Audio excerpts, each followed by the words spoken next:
আল্লাহ যাকে মাফ করতে চাইবেন তাকে একটা পর্দার আড়ালে নিয়ে যাবেন, জিজ্ঞেস করুন, এই বান্দা এইসব কাজ করছো? এখন আল্লাহ জিজ্ঞেস করতেছেন, সে তো ভয়তে অস্থির হয়ে যাবে, কেন্দ্রে পাগল হয়ে যাবে। আল্লাহ করে ফেলছি, আমার মাফ করে দাও। আল্লাহ পাক তার জবানের সমস্ত পাপের কথা শুনে সে যখন অনুতপ্ত হয়ে কাঁদতে থাকবে, আল্লাহ বলবেন, যা মাফ করে দিলাম, জান্নাতে চলে যা। এইটা হচ্ছে হিসাবে ইয়াসির। আল্লাহুম্মা হাসিবনি হিসাবান ইয়াসিরা।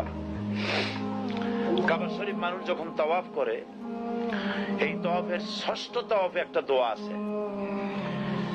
এই দোয়া আমি যখনই পড়ি আমি চোখের পানি রাখতে পারি না। ষষ্ঠ চক্কর একটি দোয়া আছে। দোয়াটা হচ্ছে, আল্লাহুম্মা ইন্না আলাইয়া হুকুকান কাসীরান ফীমা বাইনি ওয়া বাইনাক